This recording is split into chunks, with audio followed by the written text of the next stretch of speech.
Alright, today we are going to change the transmission fluid on this 2015 Buick Encore. These things don't have dipstick tubes, they don't have pans like the older style transmissions, so there's just a drain and fill process. If you look at all data or any of the service manuals, it says that it could have anywhere between a 4 to 6 quart refill on a drain and fill, but they don't give you a dipstick to know how much fluid you're putting back in it, or to know the right amount of fluid to put back in it. So what we're going to do is we're going to take a little measurement of the fluid that comes out. That way we know exactly what to put back in it. And we know that this thing doesn't have any leaks, so it shouldn't be low. We don't know what the fluid looks like yet. We don't know how much is in it yet, but we're going to find out. And what we're going to do is we're going to use a little measuring device called a bucket. I went to the Lowe's and picked up this 1 quart Measure Right mixing container. It'll give you liters on one side for all you metric guys, and quarts and ounces on the other side for us in America. This thing will measure up to 7 quarts, and they're saying 4 to 6 on a change, so we ought to be able to see pretty easily how much we drain out of it. We're going to drain it right into that. Okay, so we're under the hood and we're going to look for the the fill cap. This is a charge tube that goes into the intake. This is the throttle body, so it's directly under there. It's right there. It's just a cap. You got to screw it off, but you got to get to it, and getting to it isn't that easy. But we're gonna reach down in there and try to unscrew that cap and get that thing out of there. All right, I stuffed a shop towel down in there on top of it just to give me a little traction. I reach my hand way down in there and grab that thing. There she blows. We're gonna stick that there. That'll give us access. You can see that. It's right there. I'm getting a horrible shadow here.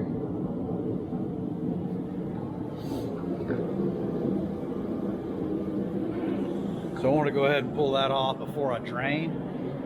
That way there's no, I don't know if you've ever drained antifreeze before or something like that. Sometimes if you don't take the cap off, it'll pull a little vacuum. You won't get as much fluid out. So in a scenario like this, when you don't know what the fluid looks like, you can't even put your dipstick down in it and get a little sample of the color.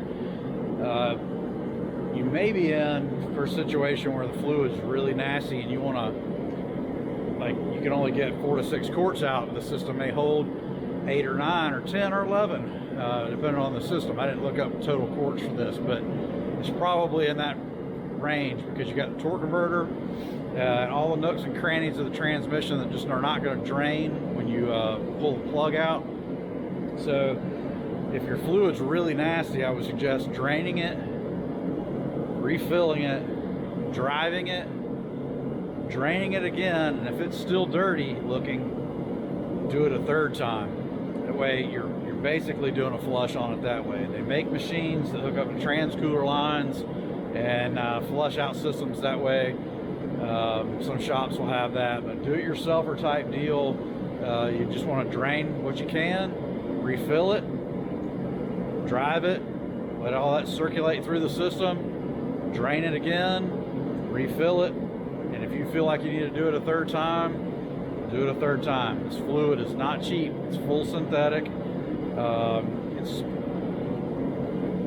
Some people say that it's lifetime, but I've seen it come out really nasty looking in vehicles. We're going to find out. We put this thing up in the air, we're going to find out what the fluid actually looks like in this one. This one just turned 50,000 miles. And if you want to learn how to do a water pump in one of these, go back and check my other video out, because I just did a water pump in the same vehicle. So if you need to learn how to do an Ecotec water pump, They put these motors in several different platforms for GM. You can go back and check that video out. So also be a great time, hit that subscribe button if you haven't done it. Give me a thumbs up, share it with your buddies if you'd like. Hit the bell notifications if you want to see my videos when they drop. We do a lot of automotive content, drag racing, hot rods, regular auto repair stuff, all that kind of automotive related topics. Okay, and there's normally a plastic cover right here. It goes around here, and then there's another one under here. We've already taken those down. We took them down in video doing the water pump. So if you want to go back and check out that, it's pretty simple how to take these covers down. This is your drain. So you just want to pull that out. And there is a torque spec to go back with that. I think it's 103 inch-pounds. Look it up for yourself though for torque specs. So you can find that stuff online. Or if you're a All Data or Mitchell subscriber, you can find it in your automotive information there. So we're going to get a bucket in place and get that out of there, and let's start draining this system.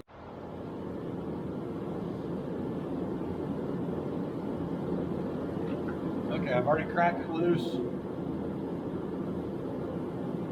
Saw another video of a guy doing this and use the impact gun. Don't ever use the impact gun on a drain plug. That's a big no-no. Oh Lord.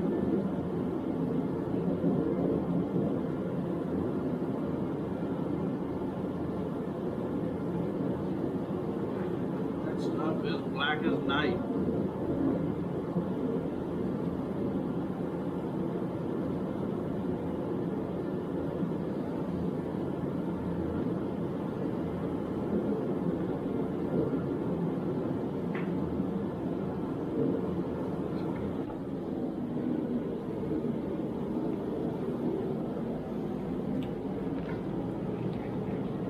That's not a good look. Transmission fluid is pink. It's like a lot of clutch material in there. We'll let it drain out. We'll give it a closer inspection when it's done draining. Up the mileage intervals according to All Data. If you look up normal, well, for transmission service, if you look up normal driving conditions, it doesn't even show you service in the transmission, which is kind of weird. But if you look under severe, which I would think in our environment we're severe, a lot of traffic, it says every 45,000. So this is only at 50,000. So this is the first change that's required. It's 5,000 miles over, but that's it's pretty dirty looking. So it looks like we got about 4.5 quarts out, a little more. That's not exactly the level because it's sitting on that oil dry. I will gets done dripping a little bit more. We're about done with that, but we will put the plug back in it, torque it to 103 inch-pounds, put the fluid back in it, and I'm going to let her drive it. And I'm going to suggest that she brings it back at the next oil change and changes that fluid again. But that's, you know, it's going to be customer's preference. I'm just going to show her this fluid. If this thing had a whole bunch of miles on it, I'd be a lot more worried about it, but that's pretty gross, pretty nasty looking fluid. I'll tell you what we'll do. We'll get a towel, we'll do a little dip test. I mean, you see how dirty it is, but it's not the perfect test because this towel's blue. But that fluid is black.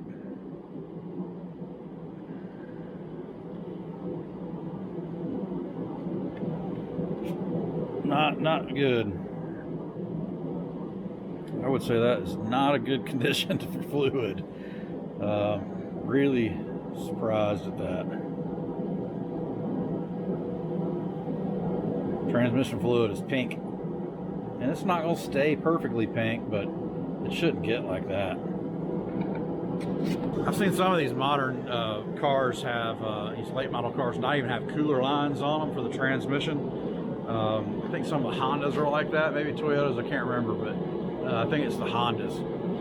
And I'm like, how do you expect the torque converter to live in like bumper to bumper, like Atlanta traffic or something, LA traffic or whatever, New York traffic, with no cooler? The synthetic fluid can't take care of the heat by itself. It needs some way to dissipate heat. This one does have a cooler, it looks like. I see some lines coming off of it, so, but man, that's 50,000 miles. I would not be a happy camper if that was my fluid. Water pump went out at 50K, and the transmission fluid looks absolutely spanked. So, I don't know. Not good signs out of the little Buick. Plug back in, as you can see. And I re-looked up the torque spec on mine. It was 106 inch-pounds, not foot-pounds, inch-pounds. We're gonna go ahead and I'm gonna put the plastics back on. Then we'll fill this thing up, give it a drive. Get plates or dust covers or whatever, shields you wanna call it, back in place. Drain plugs back in. Got our funnel installed down in the hole. Like I said, you just got to pull this little discharge hose, which is rubber, just out of the way a little bit, and now we can fill it back up. Now, I made sure my table was level, and we've got right at 5 quarts. So we're gonna put 5 quarts in this thing.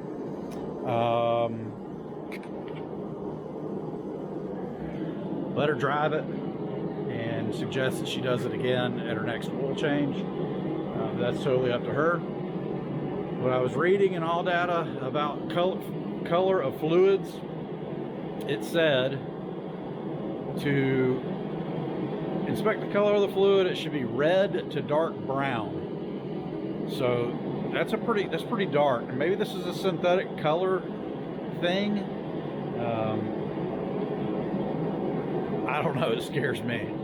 But maybe this fluid starts out a little bit darker. We're about to find out as we pour it. It's been a little while since I've poured Spec 6, I believe. Our Mercury. Yeah, Specs are on 6. So we're going to pour that in and see what color it looks like coming out of the bottle and compare it to what we've got there. That could be considered dark brown, but it looks like black to me. It does say if it's black, inspect it to make sure there's no shiny particles. A little bit of clutch material is normal, which black is clutch material. Wearing clutches, so that's not a little though, that's a lot in my opinion, but it's just my opinion. It's pretty pink, just like normal transmission fluid. I didn't think it was any darker than normal ATF.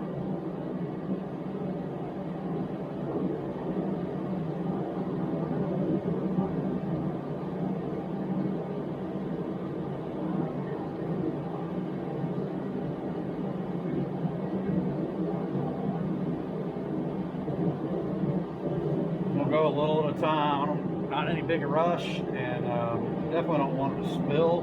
Don't want to overrun that funnel down there. I don't see any signs of that happening, but I damn sure don't want to pour that on the floor.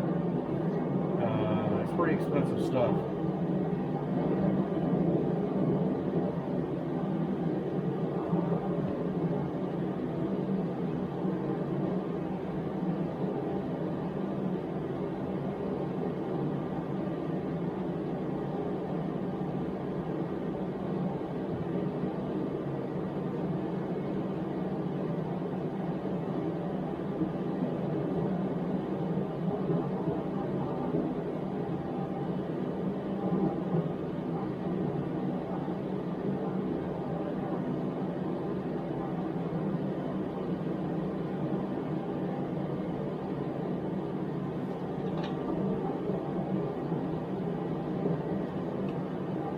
All right, we're gonna let that drain out, and I'll add 1 more quart. That's a 4-quart deal. It's a gallon jug, and 1 more quart will give us the 5 quarts that we drained out.